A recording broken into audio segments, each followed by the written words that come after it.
এবার বেলডাঙ্গা কাণ্ড নিয়ে সরব হলেন বিরোধী দলনেতা শুভেন্দু অধিকারী। তিনি কলকাতা বিমানবন্দরের সাংবাদিকদের মুখোমুখি হন। বেলডাঙ্গা কাণ্ডে প্রশ্ন করতেই শুভেন্দু অধিকারী বলেন, বেলডাঙ্গায় এখন উত্তপ্ত পরিস্থিতি তৈরি হয়েছে, তার জন্য দায়ী রাজ্যের শাসক দল তৃণমূল কংগ্রেস। বেলডাঙ্গার পরিস্থিতি নিয়ন্ত্রণ করতে সম্পূর্ণ ব্যর্থ হয়েছে রাজ্যের মুখ্যমন্ত্রী মমতা বন্দ্যোপাধ্যায়। সেখানে মানবাধিকার সংগঠন, স্বেচ্ছাসেবী সংগঠন এবং বিভিন্ন সমাজদরদী নেতাদের যেতে দেবে না, তাই 144 ধারা জারি করেছে।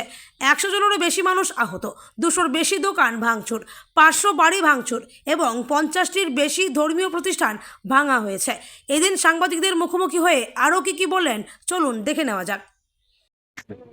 যে উত্তপ্ত পরিস্থিতি হচ্ছে সেই নিয়ে বেলডাঙ্গার পরিস্থিতি মোকাবিলা করতে রাজ্য সরকার সম্পূর্ণভাবে ব্যর্থ। সেই কারণে যাতে বিরোধী রাজনৈতিক দল, সামাজিক সংগঠন, মানবাধিকার সংগঠন এবং হিন্দু সংগঠন তারা যাতে ওখানে ঢুকতে না পারে তার জন্য 100% ধারা লাগিয়ে রেখেছে। আমরা বারে বারে বলছি যে আপনারা প্যারামিলিটারি ফোর্স ডিপ্লয়েড করুন।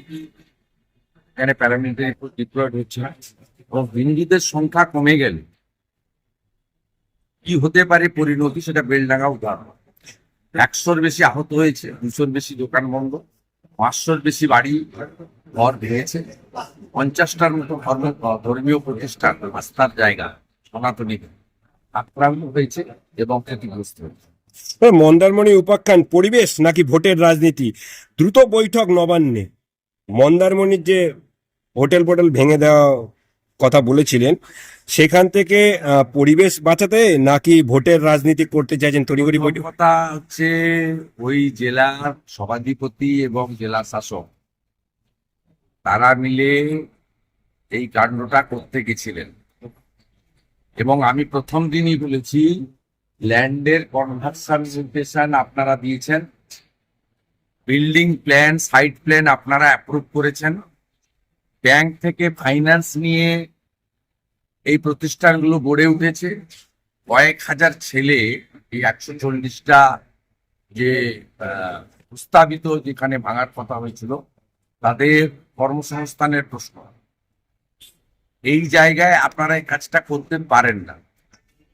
এনজিটি কে প্রপারলি ট্যাকেল করার দায়িত্ব আপনাদের। পোস্টাল সিআরজেড যে অ্যাক্ট রয়েছে এটা অ্যাপ্লিকেবল, এনজিটির কোনো ত্রুটি নেই।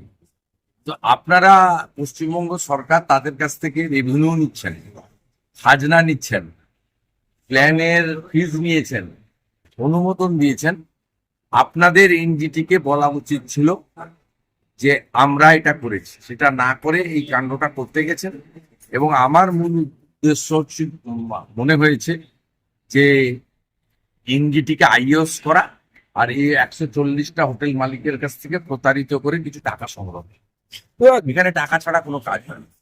দীর্ঘদিন পরে দেখছি অতি সক্রিয় পুলিশ। একদিনে নাকা চেকিং করে 49টি আগ্নেয়াস্ত্র উদ্ধার।